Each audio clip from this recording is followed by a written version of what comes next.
Hey everyone, Chris Carr here. I've got an exciting topic today that's near and dear to my heart. So today I'm going to go through, is it a good time to buy an investment property? I was asked this question this week by a realtor partner of ours, and I thought it was just a great topic to discuss in detail. So generally speaking, I think it's always a good time to buy an investment property for most people. If you have the means to do so, resources to do so, and just to kind of depending where you are with your life and in your goals. For me, I've bought a property every single year since 2009, besides this year over the past 12 months when I thought it probably wasn't the best time to buy. So without further ado, I'm going to go through the question in detail. Is it a good time to buy an investment property? Okay, so is it a good time? Why buy now?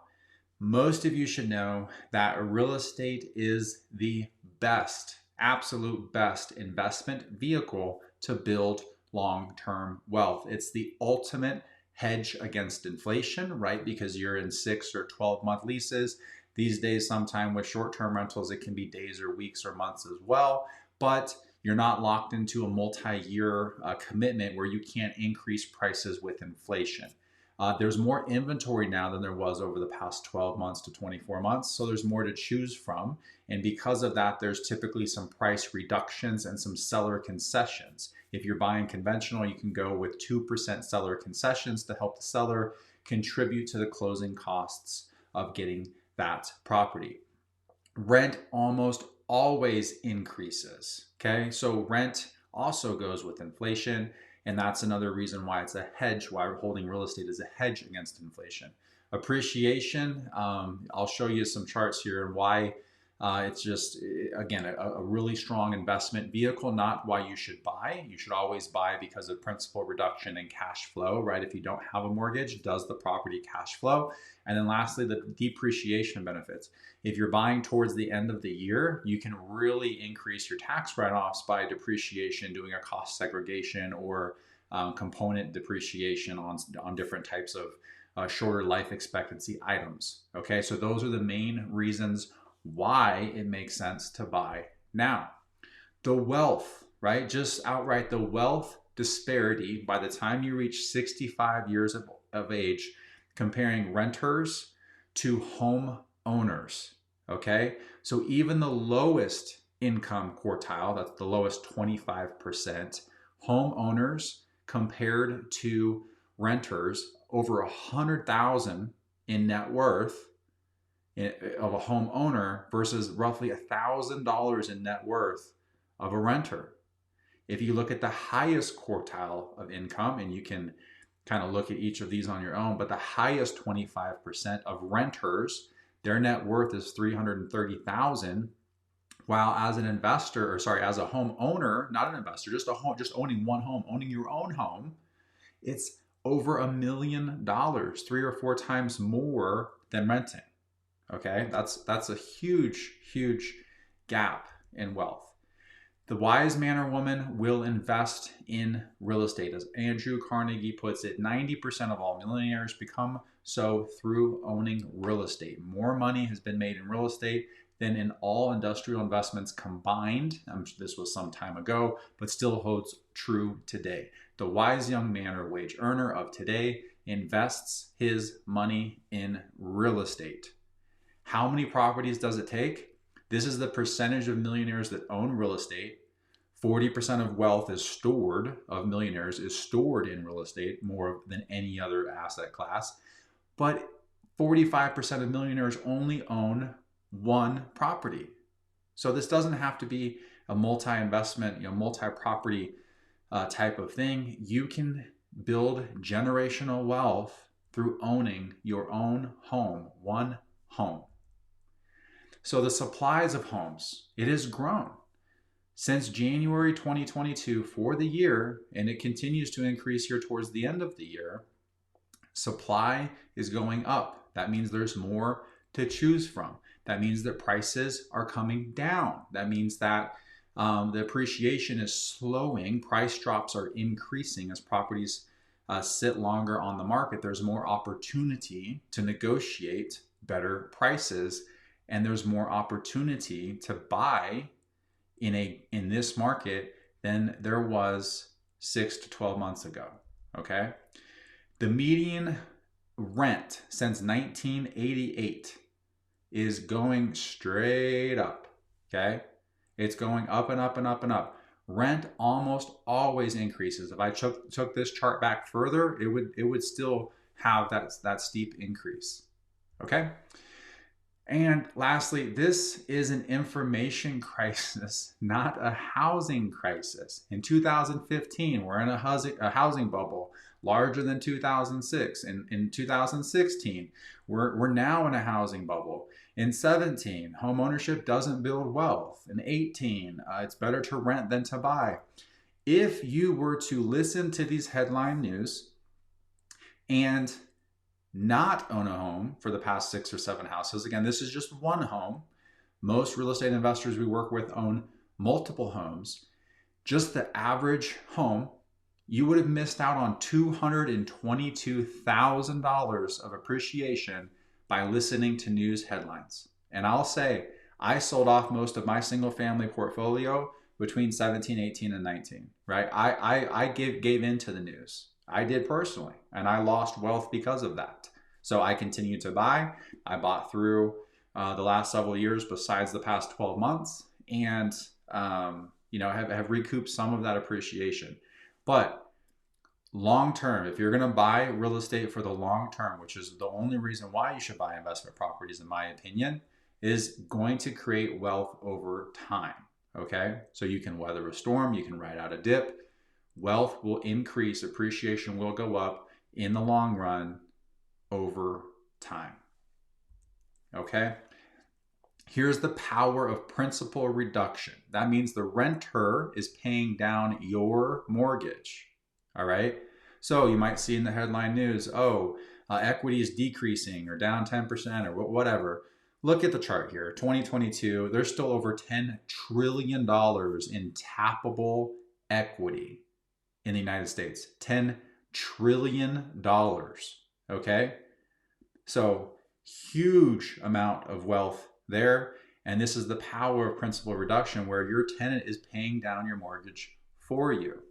Now, my number one rule is that properties must cash flow. It was a little bit tougher in the rising rate environment we had in 2022, but now with rates going back down, I believe we're at like September, 3-month or 4-month lows currently. Rental properties must cash flow. That means that the rent you receive, your total rental income, has to be more than your PITIA, principal, interest, tax, insurance, and HOA payments. Okay, so the property must cash flow. Then I'm going to end it here with opportunity knocks. I'm sure we all know the Warren Buffett quote, "Be fearful when others are greedy, be greedy when others are fearful." While we see price drops, inventory, more homes sitting longer on the market, and people panic selling, be calm. There are going to be opportunities to buy for those that are ready to start building wealth through real estate. JP Morgan just a week ago just formed a $1 billion rental house fund. Blackstone has raised $69-70 billion. Yeah, they've had some capital withdrawals recently, mostly from Asia, but they've raised $69 billion in anticipation of buying real estate over the next few years. Okay, so let's recap. Why buy now? Best investment vehicle to build wealth out of any other asset class. The ultimate hedge against inflation. More inventory creates more reductions, price drops, seller concessions, and stronger negotiating power for buyers. Rent almost always increases because also it rises with inflation. Appreciation is a strong long-term benefit. It shouldn't be a reason why you buy, but it definitely benefits. The principal reduction of having your mortgage paid by your tenant is a huge plus. The property must cash flow. And then lastly, the depreciation benefits or phantom loss. I can go more into detail on that, but it's a huge benefit of buying real estate. Most of the time, the cash flow you receive is not taxed, right? The money that you receive rental income most of the time is not taxed. And then from a mortgage qualifying perspective, we can add back in the interest, taxes, insurance, and some other the depreciation and some other non-reoccurring fees or non-reoccurring expenses. So it doesn't hurt your eligibility to buy more rental properties. Actually, the better that you buy, the more the stronger you become with a lower debt to income ratio, not a higher debt to income ratio. So one last thing here I'm going to leave you with. My favorite asset class is a single family home. So someone also asked me, is it better to buy a house or a 2 to 4 unit? You get economies of scale.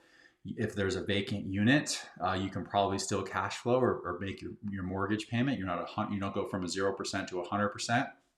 But real quick, here's the reasons why I like single family over 2 to 4 units. Okay. Buyers and sellers of houses are emotional. They're buying for their family. They're buying for the feeling. They're buying for home ownership. When you buy and sell a 2 to 4 unit, you are majority dealing with investors. Investors are practical, logical, all about the numbers, right? They're not going to make emotional decisions. The buyer pool, 85% of 1 to 4 houses or 1 to 4 unit, what's called single family, are homes. Only 15% of the available inventory of the available buyer pool are 2 to 4 units. So there's a lot less to choose from. The inventory, kind of as it relates to that as well, there's a lot more single family houses out there. So they're going to sell quicker and there's more to choose from versus the 2 to 4 unit. There's very low inventory, which also hurts the sales comparables because it's harder to comp 2 to 4 units. You cannot compare a 2 to 4 unit income approach to another property. It's all still sales comparison driven. That means you have to find the sales value or the sales price of other 2 to 4 unit properties. And because there's less out there, it's harder to compare. The appreciation of a single family home is much higher. Again, 85% of the homes out there are single family homes and you're selling to retail regular home buyers. Okay. Investor transactions or 2 to 4 unit properties are mainly investor transactions. So there's not much appreciation there. There's a couple of reasons why lower in this chart, what I think affects the appreciation as well. But next, mortgage options, single family homes. It's the best mortgage, option you can have because again, you're buying and selling to the majority of Americans. With 2 to 4 unit properties, you're going to have what's called a pricing adjustment or an LLPA, a loan level pricing adjustment for the risk of a 2 to 4 unit property. You're also going to get hit with a lower LTV or loan to value, usually 5% less than a single family home. Pride in renting. People typically, in my experience, have more pride in living in a single family home where they control all 4 walls in a property and yard, right? They take pride in living there, in my experience, versus a 2 to 4 unit where you're sharing a wall for somebody, maybe sharing a backyard, or maybe there's a conversion or something like that, and you're living in the same space as somebody else.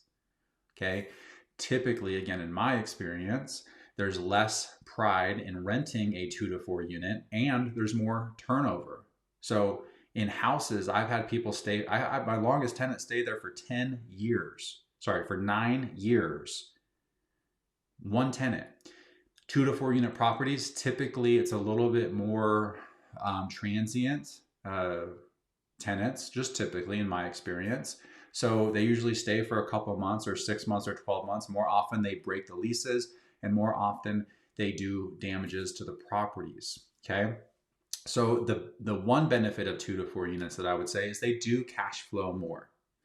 They typically cash flow a lot stronger because you're collecting rent from 2 to 4 units instead of 1.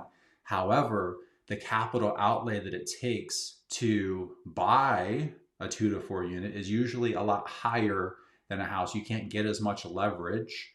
So while yes, there's a lot more capital to buy the house, there is more cash flow in a 2 to 4 unit, and you do get some economies of scale with 2 to 4 roofs, so to speak, or units under one roof. All right.